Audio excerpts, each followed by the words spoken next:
जय माता दी। नमस्कार, आप सभी का मेरे चैनल में हार्दिक अभिनंदन है, स्वागत है। आइए सुनते हैं महाभागवत देवी पुराण का 24वां अध्याय। इस अध्याय में भगवान शंकर द्वारा पार्वती के समक्ष विवाह का प्रस्ताव रखना है। मरीचि आदि ऋषियों का हिमालय के पास जाकर अपने पुत्री भगवान शंकर को समर्पित करने का परामर्श देना तथा हिमालय द्वारा इसकी स्वीकृति देना है।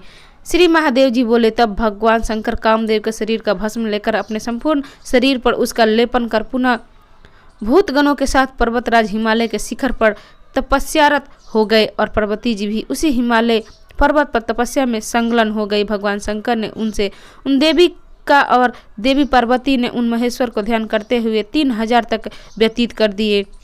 तब भस्मीभूत काम से अत्यंत दुखित भगवान शंकर पार्वती के निकट जाकर हाथ जोड़कर यह वचन बोले, परमेश्वरी अत्यंत कठिन तपस्या का त्याग कीजिए। आपके कठिन ध्यान जप और मौन व्रत से मैं आपका कृतदास हो गया हूँ। मुझ पर अपनी सेवा में नियुक्त कर लीजिए। पर्वत सुता शिवा, यदि आप मुझ पर प्रसन्न है तो अपने अंग्रामर्जन में हार केरू पहनाते मैं तथा अलख्त आदि राग द्रव्यों से सम्पान पूर्वक अंगों को अलंकृत करने में मुझे नियुक्त कीजिए। मैं देह से स्थित भस्मी भूत कामदेव से अत्यंत जलाया जा रहा हूँ। महादेवी, काम से मेरा उद्धार कीजिए। आप सबकी कठिन पीड़ा हरने वाली है। आप अभीष्ट वर देने वाली दुर्गा है। जो आपका आश्रय ग्रहण करते हुए उन्हें कभी दुख होता ही नहीं। मैंने भक्ति भाव से प्रकार से आपका आश्रय ग्रहण किया है। महादुर्गे, काम रूपी सागर से मध्य से मेरा उद्धार कीजिए। दयामय, जिस प्रकार स्मरण करने वाले भक्तों को मोक्ष प्रदान करती है, उसी प्रकार कृपया करके मेरा इस काम रूपी समुद्र से उद्धार कीजिए। ऐसी प्रार्थना करने पर लज्जा से सिर झुकाई हुई, मुस्कान भरे मुख वाली और शैलपुत्री पार्वती अपने सखी को संबोधित करते हुए भगवान शंकर ने इस प्रकार बोली, मैं पिता के द्वारा बिना दिए इन्हें कैसे प्राप्त हो सकती। पिता के द्वारा संप्रदान करने पर भगवान शंकर के विधि पूर्वक मेरा प्राणी ग्रहण करे। महेश्वर, किसी बुद्धिमान व्यक्ति के द्वारा अपने विवाह के लिए अपना अभिप्राय मेरे पिता पर्वतराज को बुलाए। ऐसा कहने पर त्रिलोचन भगवान महादेव ने काम सक्त होते हुए गिरिराज पुत्री के वचन को तथ्ययुक्त माना। तदंतर प्रफुल्लित कमल के समान मुख वाली भगवती सखियों से घिरी हुई शीघ्र ही पिता के घर चली गई। पार्वती के आने के बाद सुनकर गिरिराज अकस्मात उठ पड़े और आकर उनको गोद में लेकर पुर के मध्य में ले आए। मेनका ने वहां आकर अपनी बाहों से पुत्री का आलिंगन कर आश्रुपूरित नेत्रों से परम आदर पूर्वक उनमें मुख का चुंबन किया और कहा, माता, आप मेरे प्राण के समान पुत्री हैं। आपके वियोग से मुझ मरी हुई को इस समय जीवित कीजिए।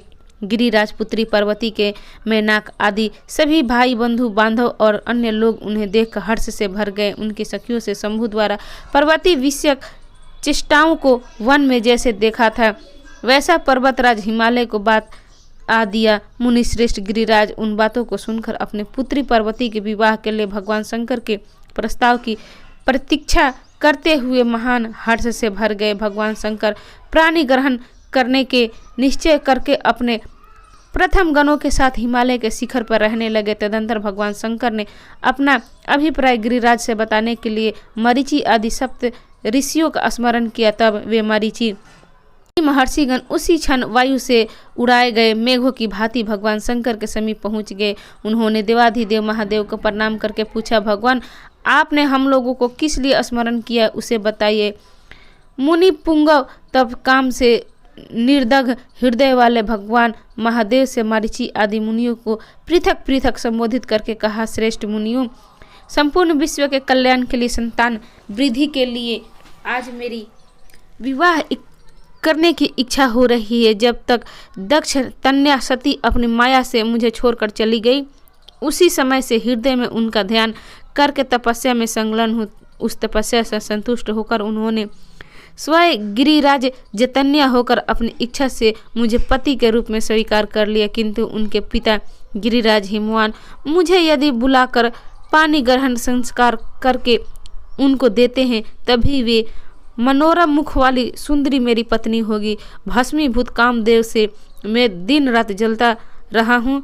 बिना उस गिरिराज पुत्री के मैं शांति रूप प्राप्त नहीं कर सकूंगा। यदि आप लोग मेरी सहायता करके उन मेरी एकमात्र प्राणियों को प्राण प्रिया को प्राप्त कराने में समर्थ हो सके तभी मैं स्थिर रह सकता हूँ। श्रीगण बोले, देव प्रभु, जो करणीय हो वैसी आप मुझे आज्ञा दीजिए, उसी प्रकार हम लोग प्रयत्न करेंगे। इससे बढ़कर हम लोगों का और कौन सा कार्य हो सकता है।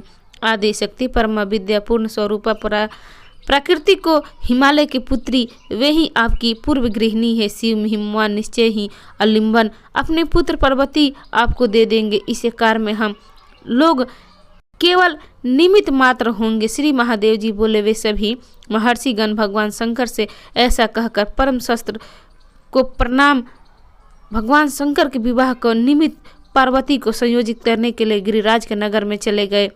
आए हुए उन महर्षियों को देखकर गिरिराज ने भी उन लोगों की यथाविधि पूजा कर कन्या पूर्वक उन्हें आसनों पर बैठाया। इसके बाद वे महर्षिगण पर्वतराज हिमालय से कहने लगे, राजन, आपकी भलाई के लिए भगवान शंकर ने जो कहा उसे सुनिए। प्राचीन काल में दक्ष कन्या सती उन्हीं की अर्धांगिनी थी। वे भी आपकी पुत्री इस समय कल्याणकारी पार्वती के रूप में उत्पन्न हुई। उन्हें आप परमात्मा भगवान शिव को दीजिए। आपकी कृपा से वे पत्नी को प्राप्त कर सुखी होंगे। आप देवाधिदेव भगवान शंकर के संपूर्ण प्रभाव को जानने हैं, इसलिए आप अपनी पुत्री को उन्हीं को दे दीजिए। इससे बड़ा और कौन सा कार्य है। भूत भविष्य तथा वर्तमान को जानने वाले महाबुद्धिमान नारद जी हंसते हुए पर्वतराज हिमालय से इस प्रकार बोले, महाराज, मैं आपसे पूर्व में ये सभी बातें बता दी थी। आप अपने भाग्य को गौरवान्वित करके परम आदिशक्ति अपनी पुत्री को अनादि पुष्प पूर्ण परमात्मा शिव को दे दीजिए। तब हर्ष से प्रफुल्लित मन वाले गिरिराज हिमालय ने उनसे कहा कि आप लोगों के आने से मैं कृत्य और पवित्र हो गया हूँ। सभी लोग जिन चंद्रशेखर को देवाधिदेव कहते हैं, वे संसार के सृष्टि पालन और संहार करने में सक्षम है। उन्हें अपनी पुत्री देने में मुझे क्या आपत्ति है। उन्हीं की इच्छा के अधीन यह संपूर्ण विश्व है तथा मैं भी उन्हीं के इच्छा के अधीन हूँ। उनकी जैसी इच्छा हुई उसी समय वैसी ही मेरी इच्छा हुई। आप लोग भगवान शंभु के निकट जाएं और मेरी बात कहें कि वे शंभु मुहूर्त निश्चय करके मुझे से वार्तालाप करें। मैं यथाशक्ति अलंकृत करके अपनी पुत्री उन्हें दे दूंगा। इस प्रकार महाभागवत पुराण के अंतर्गत श्री महादेव नारद संवाद में पार्वती विवाह प्रकर्म नामक 24 अध्याय पूर्ण हुआ। तो भक्तगण, ये थी देवी पुराण के 24वां अध्याय की प्रस्तुति। आपको कैसी लगी? अच्छी लगी तो इसे लाइक करें, शेयर करें, मेरे चैनल को सब्सक्राइब करें। कथा सुनने के लिए आप सभी का धन्यवाद। नमस्कार। जय माता दी।